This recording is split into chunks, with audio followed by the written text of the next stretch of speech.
নমস্কার বন্ধুরা, আমি আছি কমল। তো আজকে আপনাদেরকে লিকুইডিটি একটা খুব দুর্দান্ত কনসেপ্ট শেখাবো।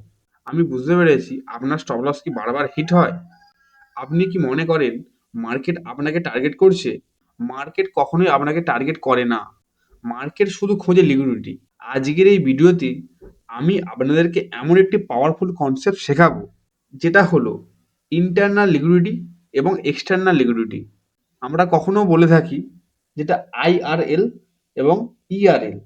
আইআরএল হলো ইন্টারনাল রেঞ্জ লিকুইডিটি এবং ইআরএল হলো এক্সটার্নাল রেঞ্জ লিকুইডিটি। রেঞ্জ মানে আমি কি বলতে চাইছি তোমরা বুঝতে পারছো। সো ভিডিওটা শেষ পর্যন্ত দেখুন, কারণ শেষে আমি একটা সিরিয়াস এন্ট্রি স্ট্র্যাটেজি শেখাবো, যেটা মার্কেটে দুর্দান্ত কাজ করে। চলুন একদম বেসিক থেকে শুরু করি। লিকুইডিটি মানে কি? না, সহজ ভাষা যদি বলা যায়, যেখানে অনেক বাই বা সেল অর্ডার জমা থাকে সেটাই হলো লিকুইডিটি। মার্কেট সবসময় ওই জায়গাতেই যায় যেখানে বেশি অর্ডার আসে। কারণ বড় বড় প্লেয়ার, স্মার্ট মানি ব্যাংক এবং হেজ ফান্ডের মতো, এরা তাদের ট্রেড এক্সিকিউট করতে যায় লিকুইডিটি এরিয়াতে। ধরো তোমাদের এক্সাম্পল দিয়ে বলি, যেখানে রিটেল ট্রেডাররা স্টপ লস দেয় সেই জায়গাগুলো আমরা বলে থাকি লিকুইডিটি জোন। কোথায় কোথায় থাকে? ধরো আমি বলছি, এই যে হাই আছে, এই যে এখানে একটা সুইং যে হাই, এই যে সুইং এর হাইটা এখানে এর উপরে থাকবে লিকুইডিটি, এবং এর লো এখানে থাকবে লিকুইডিটি। এবং যদি বলা যায় ইকুয়াল হাই আর ইকুয়াল লো, ইকুয়াল হাই এখানে, ইকুয়াল লো এখানে, এইখানেতেও লিকুইডিটি থাকে, এইখানেতেও থাকে। এটাকে আমরা বাইরেরটাকে বলি এক্সটার্নাল, এবং এই ভেতরের যে লোয়ের ভেতরে যেগুলো থাকে ওরা আমরা ইন্টারনাল।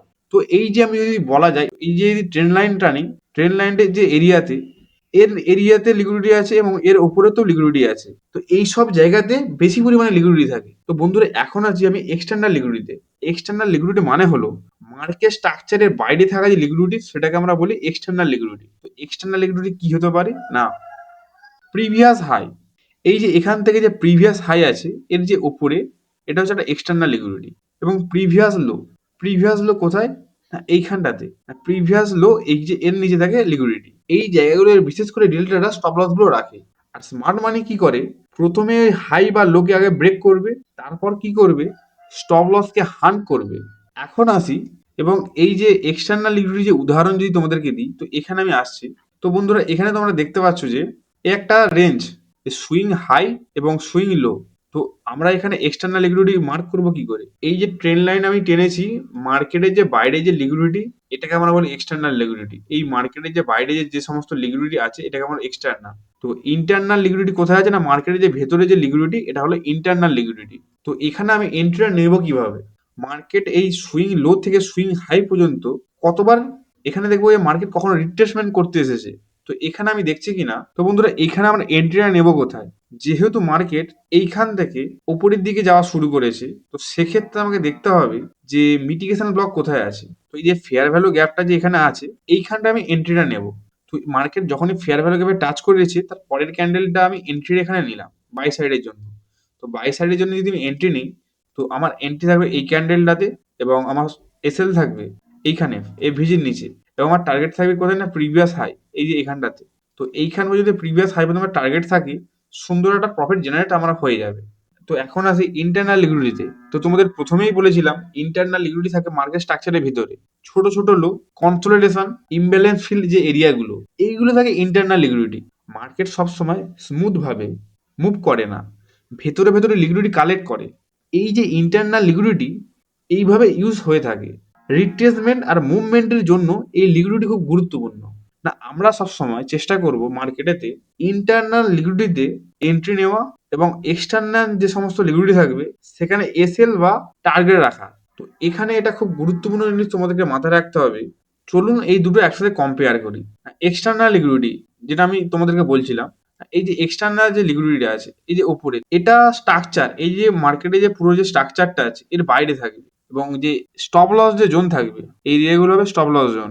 এবং এখানে এই যে এক্সটার্নাল লিকুইডিটির ক্ষেত্রে একটা বড় মুভ তুমি ক্যাপচার করতে পারবে, মানে এখান থেকে এখান পর্যন্ত, আবার এখান থেকে এখান পর্যন্ত, এগুলো একটা এক্সটার্নাল লিকুইডিটির যে মুভটা এটা হয়ে থাকে। এবং এর ভিতরে যে ইন্টারনাল লিকুইডিটি হয়, ছোট ছোট যে মুভগুলো, এগুলো একটু ভিন্ন ধরনের। তো ইন্টারনাল লিকুইডিটির মধ্যে যদি বলি, স্ট্রাকচারের ভেতরে হবে এবং ছোট ছোট মুভ দেখতে পাবে।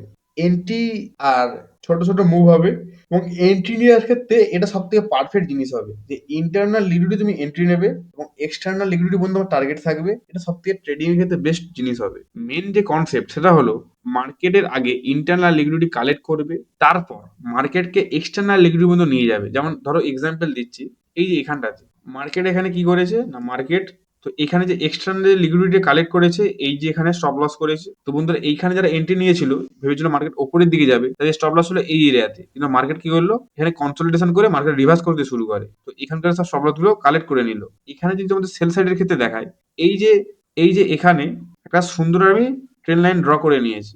এইখান থেকে আমি এই সেল কনফার্মেশন কিভাবে নেব, মার্কেট আমাকে দেখতে হবে যে কোনখানটায় মার্কেটটা কনসলিডেশন করেছিল। তো এইখানে আমি দেখছি না একটা মিটিগেশন ব্লক হয়ে গেছে অলরেডি। এই যে লেভেলটা হচ্ছে মিটিগেশন ব্লক এরিয়া। যখনই মার্কেট এই লেভেলটাতে আসে, আসার পর এখানে টাচ করলো, করার পর কি করলো, মার্কেট এখানে আসলো, আসার পর এই যে এরিয়াটাকে সম্পূর্ণ ফুলফিল করে রিভার্স। তো বন্ধুরা এখানে তোমরা দেখতে পাচ্ছ যে এটা কিভাবে হয়েছে না, মার্কেট এখানে একটা যে অর্ডার ব্লক এরিয়া।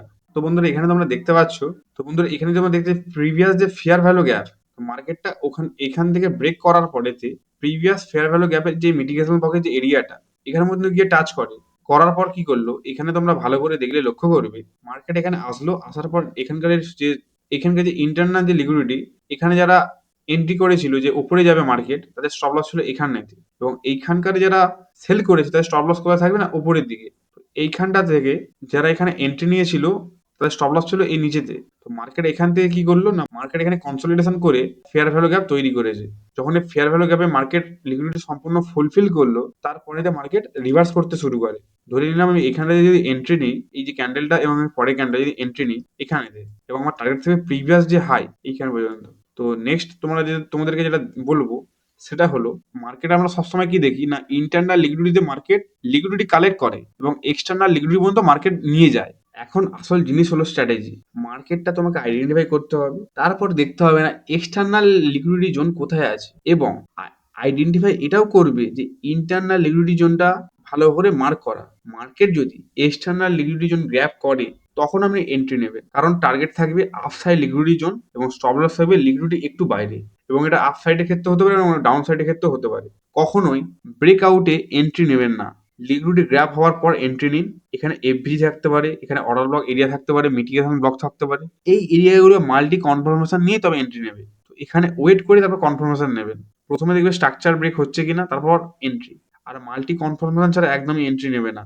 আর বন্ধুরা এই ট্রেডিং এতে এই একটাই রুল যদি আপনি ফলো করেন, আপনার উইন রেট অনেকটা কিন্তু বেড়ে যাবে। বন্ধুরা যদি ভিডিওটা আপনার ভালো লাগে, তাহলে লাইক শেয়ার আর সাবস্ক্রাইব করতে ভুলবেন না, আর কমেন্ট করে জানাবেন। আর পরের ভিডিওতে কোন ট্রেডিং টপিকে ভিডিও চান সেটা অবশ্যই জানাবেন। ধন্যবাদ, দেখা হবে নেক্সট ভিডিওতে।